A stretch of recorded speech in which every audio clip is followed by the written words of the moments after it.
ماشاءاللہ یہ تھے قبلہ حجت الاسلام والمسلمین جناب ملک محمد حسین صاحب، وائس پرنسپل سلطان المدارس سرگودا، جو عالم بعمل قبلہ مولانا سید رضی عباس حمدانی صاحب کے شاگردوں میں سے ہیں۔ میں ایک بات عرض کر دوں کہ یہ شاگردوں کی اتنی بڑی تعداد، ابھی مولانا مقبول علوی صاحب علماء کو بتا رہے تھے کہ ہم نے ایک دفعہ بھی ان کی زبان سے یہ نہیں سنا کہ میرے اتنے شاگرد ہیں۔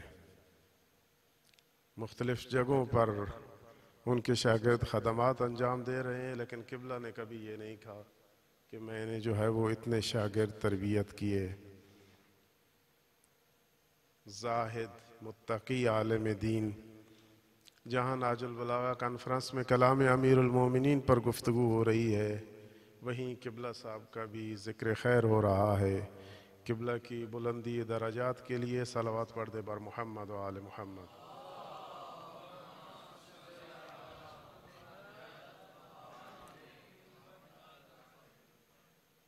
اب میں دعوت خطاب دیتا ہوں ہمارے علاقے کی مشہور و معروف علمی شخصیت، جامعہ جعفریہ اور مرکز افکار اسلامی کی ہمیشہ معاونت کرنے والی ہستی جناب حجت الاسلام والمسلمین قبلہ علامہ نور ہاشم صاحب کو کہ وہ تشریف لائیں اور نہج البلاغہ کے موضوع پر خطاب فرمائیں۔ قبلہ کی صحت و سلامتی کے لیے صلوات پڑھ دے بر محمد و آل محمد۔ محمد و آل اعوذ باللہ من الشیطان الرجیم، بسم اللہ الرحمن الرحیم۔ الحمد للہ رب العالمین، والصلاة والسلام علی اشرف الانبیاء والمرسلین، ابی القاسم محمد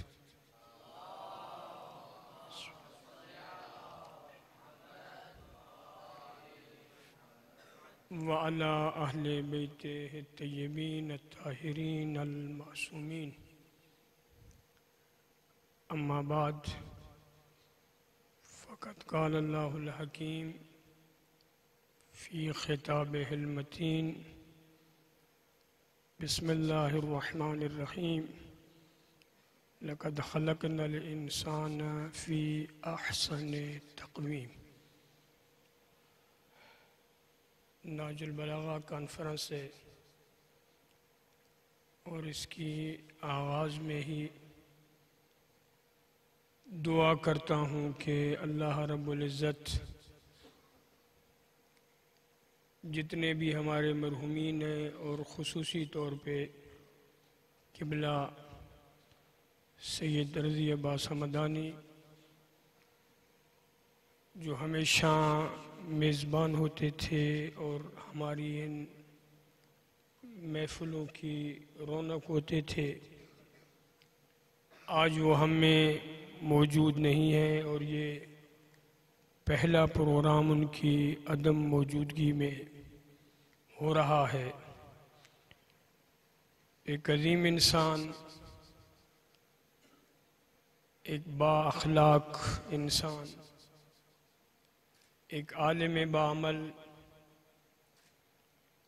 اور شاید بہترین دین کے مطابق زندگی گزارنے والے، آج وہ ہم میں نہیں ہیں، لیکن واضح ہے کہ امیر المومنین نے بھی ناج البلاغہ میں علماء کے بارے میں یہی کہا ہے کہ اعیانہم مفقودہ وامثالہم موجودہ۔ عین اور ذات عالم یہ من و مٹی کے نیچے دفن ہو سکتی ہے اور ہو جاتی ہے، لیکن ان کے نمونے، ان کی مثالیں، ان کے ماڈل، ان کے کام، ان کی خیرات، یہ تا قیام قیامت محفوظ رہتی۔ آج سارے آپ عزیزان بیٹھے ہیں، بہت سارے علماء بھی آئیں گے، واضح وہ ان کی مثال ہے، اور آج بھی وہ جو کام کریں گے واضح اس میں ان کو شریک کریں گے۔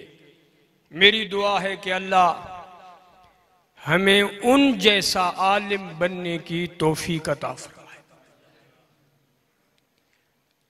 دیکھیں، عالم باعمل اصل غرض ہے علم کی۔ علم ہے، عمل نہیں ہے، تو روایات تو یہی کہتی ہیں درخت ہے، پھل نہیں ہے۔ بغیر پھل والے درخت کو ایک زمیندار برداشت نہیں کرتا، کاٹ دیتا ہے، اس کو کوئی فائدہ نہیں۔ میں نے اتنی اس کی مٹی کو آمادہ کیا، اسے پانی دیا، اسے پروان چڑھایا، مقصد کیا تھا کہ یہ مجھے پھل۔ اب جب پھل نہیں دے رہا تو پھر یہاں سرمایہ گزاری کرنے کی ضرورت، محنت کی ضرورت، اسے پانی دینے کی ضرورت نہیں۔ اچھا رہنے دو، کہتا نہیں، زمین کو اس نے مصروف کیا ہوا ہے، مشغول کیا ہوا ہے، گھیرا ہوا ہے، یہاں کچھ اور بولوں گا، کاش کر لوں گا، اسے نہیں رہنے دیتا۔ امیر المومنین کا یہ جملہ آپ سارے طلاب بھی بیٹھے ہیں، متوجہ رہیں اور اس کو ذہنوں میں رکھنا، اور یہ میں ہدیہ کر رہا ہوں اس بزرگ عالم دین کو کہ جو ہمارے درمیان موجود نہیں ہے۔ فرمایا امیر المومنین نے، العلم مقرون بالعمل،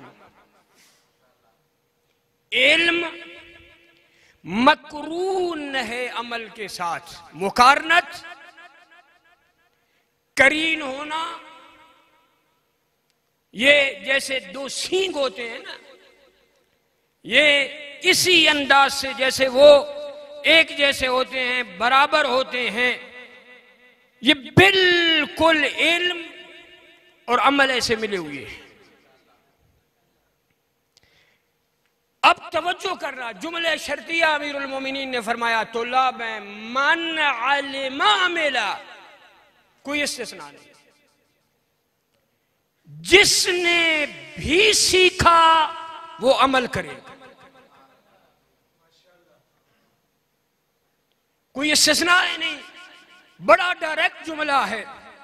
من جو ہو، علم اس نے سیکھا، اس نے علم حاصل کیا، عملا وہ کیا کرے گا۔ اب اگلا جملہ سننا، فرمایا العلم یہتف بالعمل، علم ندا دیتا ہے، علم پکار پکار کے کہتا ہے اے عمل میرے پیچھے آ۔ جیسے آپ سنتے رہتے ہیں نا، ہاتف غیبی کی ندا آئی، یہ ہاتف ہوئی ہے، آواز دینے والا۔ کون ہے آواز دینے والا؟ علم آواز دیتا ہے، جس کے وجود میں علم آ گیا یہ اسے پکارے گا، کس کی طرف؟ عمل کی طرف۔ علم اندر سے بولتا ہے کیا کرو، سیکھا ہے، پڑھا ہے، تو نے صرف میر پڑھ لی ہے، صرف میر میں تو نے پڑھا، ایدک اللہ فی الدارین، اللہ تجھے دونوں جہانوں میں کیا کرے، تیری تائید کرے، تجھے کامیاب کرے، تو پھر آ، کامیاب ہونے کے لیے عمل کی ضرورت ہے۔ ابتدا سے اپنے آپ کو تیار کر کہ اگر میں نے موفق ہونا ہے اور کامیاب ہونا ہے، علم سیکھوں گا، ایک لفظ میں نے پڑھا، اس پہ پھر ساتھ ساتھ عمل بھی کرتا۔ اب توجہ کریں، اگلا جملہ، العلم یہتف بالعمل، علم پکارتا ہے عمل کو۔ فَإِنْ أَجَابَهُ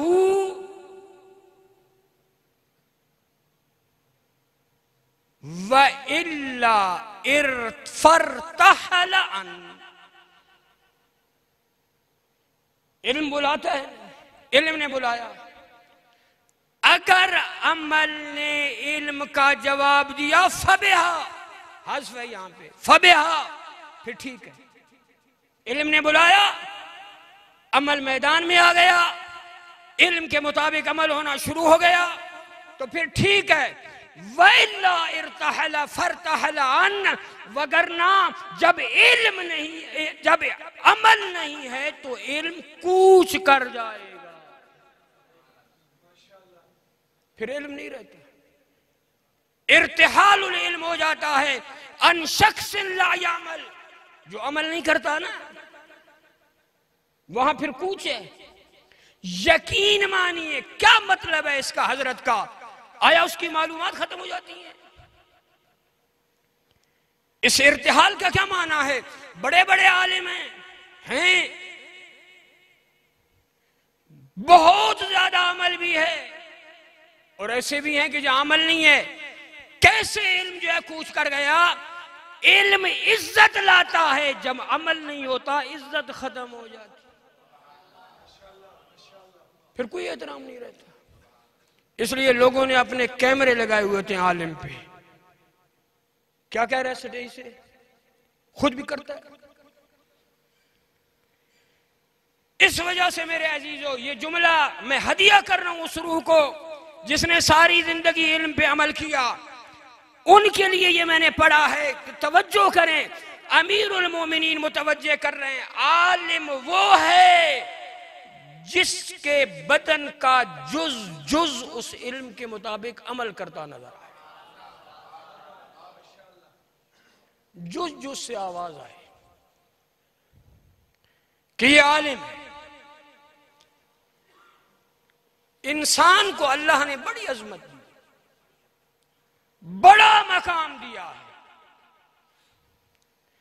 اس سے بڑھ کے کیا عظمت ہے کہ وَلَقَدْ كَرَّمْنَا بَنِي آدم، ہم نے خود اس بنی آدم کی تکریم کی ہے. اس کے سر پہ کرامت کا تاج ہم نے سجایا ہے. جس کو اتنا کریم بنایا ہے، وَلَقَدْ خَلَقْنَا الْإِنسَانَ فِي أَحْسَنِ تَقْوِيمٍ، ہم نے اس انسان کو بڑے پیارے انداز میں پیدا کیا ہے. لمبے قد والا، سیدھے قد والا، جہاں جس عضو کو رکھنا تھا وہاں اس کی خوبصورتی کے لیے رکھا. ہم نے اس کو بڑی عظمت دی ہے. اتنی عظمتوں کے باوجود اسے کیوں دنیا میں بھیجا؟ عظمت والا بنا کے کیوں بھیجا؟ ہدف کیا تھا؟ ہدف یہ تھا، دو چیزیں توجہ کریں، ایک معرفت، دوسرا تکامل اور کمال کو حاصل کرنا. اور یہ ہر بندے کی ضرورت ہے. پہلے مقام میں آئے معرفت حاصل کریں، اور معرفت کے ذریعہ کمال تک پہنچے. اب توجہ کریں، واضح مجھے معرفت کے حصول میں بھی، کمال کے حصول میں بھی کوئی مقتدا چاہیے، کوئی مرشد چاہیے، کوئی ایسا امام چاہیے جس کو میں دیکھوں کہ وہ کائنات میں کامیاب زندگی گزار کے گیا ہے تو میں اس کے نقش قدم پہ چل کے اس کمال کے قریب تو قریب پہنچ جاؤں جہاں وہ میرا امام پہنچا ہے. اللہ اکبر، یا رسول اللہ، اللہ.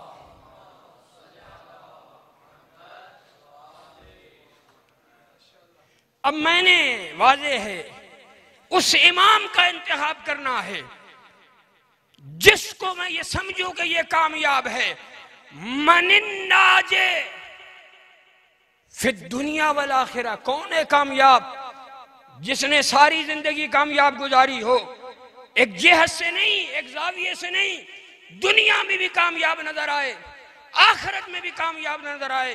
میں اس کو پڑھوں، اس کی باتوں کو سنوں اور میں بھی اپنی زندگی کامیاب بنا سکوں۔ کون ہے وہ؟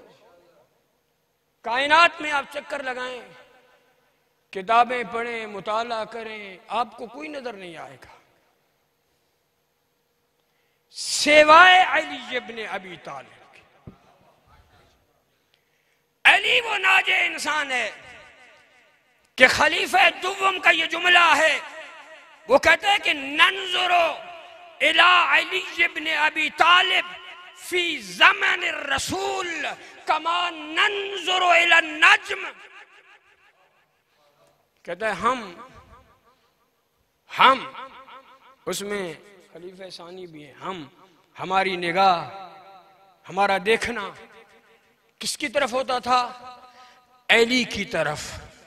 کس زمانے میں؟ رسول کے زمانے میں۔ یہ نگاہ کیسی ہوتی تھی؟ تشبیہ دے رہا ہے جیسے ہم ستاروں کو دیکھتے ہیں، ستارہ عربی میں بلندی کے لیے ایک استعارہ ہے، جیسے ستارہ بلند ہے ایسے علی بھی بلند تھے۔ وہ کہتے ہیں علی پہ ہماری نگاہ ایک عام فرد والی نہیں ہوتی تھی، علی پہ جو نگاہ ہوتی تھی وہ نگاہ بلندی والی ہوتی تھی۔ علی وہ بلند انسان ہے کہ ہر بندے کو اس علی کی کیا کرنی چاہیے؟ اقتداء کرنی چاہیے۔ آج ہم کامیاب ہونا چاہتے ہیں میرے عزیزو، ہماری کامیابی کا راز کس میں ہے؟ میں سوال اٹھا رہا ہوں اور جواب کبھی دوں گا۔ اگر میں نے علی کا نہج البلاغہ پڑھا تو میرا کیا فائدہ ہوگا؟ مجھے کیا ملے گا؟ وَمَا الَّذِي لَا يَقْرَأُ نَهْجُ الْبَلَاغَةَ، اور وہ جو نہج البلاغہ کو نہیں پڑھتا اسے کیا خسران ہوگا، کیا نقصان ہوگا؟ نہج البلاغہ پڑھنے کا، پڑھانے کا، سمجھنے کا، ذہن میں بٹھانے کا، بیان کرنے کا کیا فائدہ ہے؟ اور اگر میں نے یہ کام نہ کیا تو پھر کیا نقصان ہے؟ واضح نقصان اتنا ہی ہے۔ کامیابی چاہیے تو پھر نہج البلاغہ پڑھیں، اور اگر زندگی ناکام گزارنی ہے تو پھر نہج البلاغہ چھوڑ دیں۔ اس لیے کہ جس مولا کا نہج البلاغہ ہے نا، جن کے خطبات ہیں، جن کی حکمتیں ہیں، جن کے مکتوبات ہیں، اس علی ابن ابی طالب کو یہ سمجھیں کہ وہ خود کہتا ہے انی لعالم بطرق السماء من طرق الارض، اگر مجھ علی سے پوچھنا چاہتے ہو میں آسمان کے راستوں کو زمین کے راستوں سے زیادہ جانتا ہوں۔ جس علی کا معیار اتنا بڑا ہے، آیا حق نہیں بنتا میرا اور آپ کا کہ ہم اس علی کو پڑھے ہیں؟ اب کیسے پڑھا جائے؟ واضح ہو تو ہر بندہ اپنی استعداد کے مطابق سمجھے گا، اپنے شیڈول کے مطابق پڑھے گا۔ عربی جانتا ہے نہیں جانتا، گرامر کو جانتا ہے نہیں جانتا، لغت جانتا ہے نہیں جانتا، وہ اپنے لیکن پڑھے گا۔ اور یاد رکھیں علی کو ایک بار نہیں پڑھنا، بار بار پڑھنا ہے، بار بار پڑھنا ہے، بار بار پڑھنا ہے۔ ایسے پڑھنا ہے کہ علی کے اقوال میرے بدن کا جز بن جائیں، جہاں بیٹھا ہوں میرے زبان سے، میرے پورے وجود سے علی کے جملے نکلتے نظر آئیں۔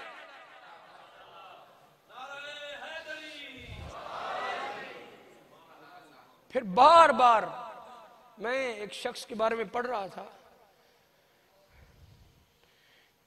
اس نے احادیث قدسیہ کا بڑا مطالعہ کیا. توجہ ہے نا؟ اس نے احادیث قدسیہ کا بہت زیادہ مطالعہ کیا. تو اس نے دعویٰ کر دیا کہ میں نے احادیث قدسیہ کا اتنا مطالعہ کیا ہے کہ میں اب غیب سے مربوط ہو گیا.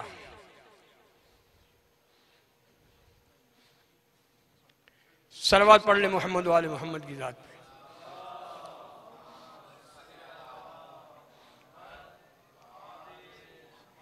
پھر بھی مل کے بلند آواز سے صلوات پڑھ لیں.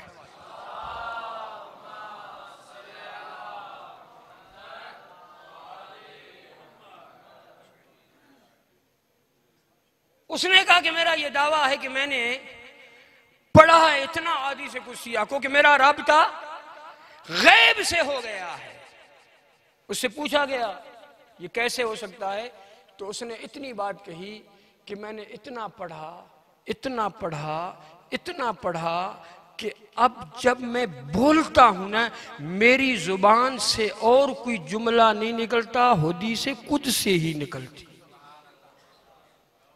تو اس کا مطلب یہ ہے کہ اگر میں نہج البلاغہ کو بار بار پڑھوں تو پھر میرے وجود میں بھی نہج البلاغہ کا یہ اثر ہوگا کہ میں جب بولوں گا تو پھر نہج البلاغہ سے گفتگو کروں گا.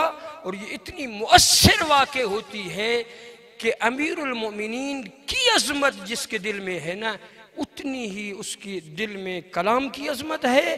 اور یہ جب اثر کرے گا تو علی کی عظمت بھی اس کے ذہن میں زیادہ بڑھے گی اور اللہ کا مقام اور اللہ کی عظمت بھی اس کے ذہن میں زیادہ پڑے گی. میری دعا ہے کہ اللہ ہمیں نہج البلاغہ پڑھنے کی توفیق نصیب فرمائے.